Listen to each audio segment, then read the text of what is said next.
brackets busted all over the nation. This tournament has been an upset special so far. We finally saw a 16 seed beat a 1 seed with UMBC's huge win over Virginia. Several other high seeds dropping like flies. Of course, Max, I'll start with you. Are all of these upsets good or bad for the tournament? Is this a trick question? It's great for the tournament. I mean, of course it's great for the tournament. That's what March Madness is about. March Madness is much less about finding out who is in fact the best team in the nation. And by the way, the winner is not always the best team in the nation. It's a one-and-done basketball tournament. Much more, it's about the underdog story, the Cinderella story, of course. And we all hope for a true Cinderella, but we never get a 16 over a 1, do we, until right now. I mean, that's what it's really about, and we're getting it. It's delivering. For all those who said before this year, hey, this tournament's really not much unlike, it's more like the others than people are trying to make it out to be. It's not so much like, oh, there's so much chaos in this year's March Madness. There's always a little bit of chaos, and then the teams with the highest RPI wind up winning. No, people were right who thought this would be more chaotic. It is more chaotic, and guys, we can still get Duke versus Kentucky. I mean, that can still happen. It's not like everyone's gone. We just got a bunch of Cinderellas. That's what March Madness is about, and it's been awesome.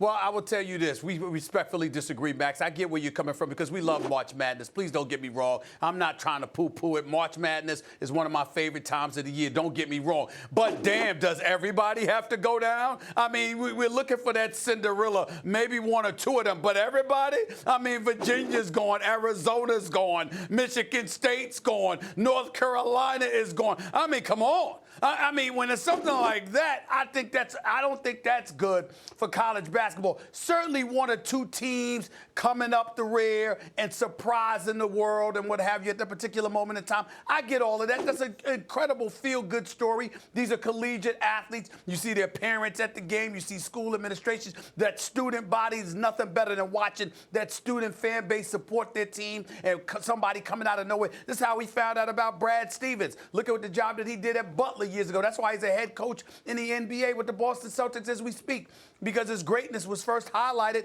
when he was at Butler. We get all of that. But I want you to keep in mind, you're talking about North Carolina, the reigning defending champions, getting stomped. You're talking about the #1 team in the nation. In Virginia, you losing to the University of Maryland in Baltimore County, for crying out loud. It sounds like a damn community college. Coach, educate me. It might be a community college for all I know. I don't even know. I'm just saying, when something like that happens, now you got to look at it and you're saying, well, wait a minute here. DeAndre Ayton, gone. Carolina, gone. Michigan State with Izzo and the crew, gone. Virginia, the #1 team in the nation, even though I'm happy about it because their defense is big time, and I didn't want them to bore me to death by holding teams to 35 points. But they're gone. I'm just looking at all of this, and I'm saying it's too many of them, Max, that are falling. I totally get Stephen March Madness, but it's too many of them.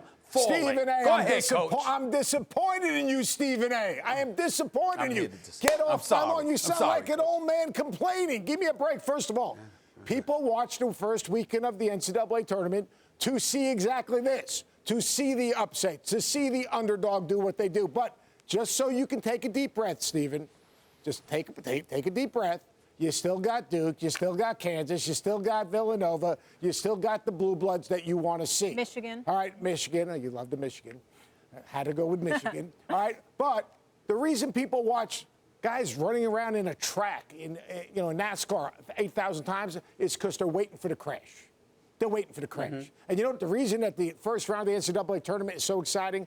Because they're waiting for the crash. And you know what? This year was no different in a lot of ways, but very different. And what I mean by that is, during the course of this season, Stephen A., more unranked teams beat top 5 ranked teams in the history of college basketball. So why are we overly surprised? More importantly, we should say, why is this happening? Why is this happening? There's a couple of reasons why this is happening. Number one, the most talented young teams, quite honestly, don't have the investment in each other, even though Duke and Kentucky happen to still be alive. The second thing is these players play against each other when they're growing up in AAU basketball. And when they play against each other, all of a sudden they say, I've played against that guy. He's not that good. I can play against him. And then finally, people can control the tempo of the game. the rhythm of the game. What UMBC did against Virginia, they owned the tempo of the game with their defense. They were actually more aggressive than Virginia was. When you see a Loyola win the game, all right, terrific passing team. They don't turn it over. They rebound the basketball. There's an art of an upset. This is great for college basketball. It's unbelievable college basketball. Yeah, You get the best Wait, hold on of both 1 worlds. second, because I have a question for you, Coach. Uh-oh. Don't you think part of this is, though, these smaller programs have juniors and seniors playing, and these big programs, it's just freshmen? Well, no, but you know what? And that's why we're seeing that trend in the season and obviously in the tournament. In the season, yes, but not in the tournament because, look, North Carolina's an experienced basketball team. They're out. We're seeing experienced basketball teams get beat, but we're also seeing the Blue Bloods survive. Like, you know, you've got Purdue. They survived even without Isaac Haas. All right, that's an experienced basketball team. They're alive and well. All right, you've Villanova with Bridges. Is an experienced basketball team. They're alive and well. Kansas is an experienced basketball team. Yeah, those are the ones that are alive and well. Well, The but big so is Kentucky programs and with so's the Duke, though. freshmen. So's Kentucky and so's Duke. 2 examples, yeah.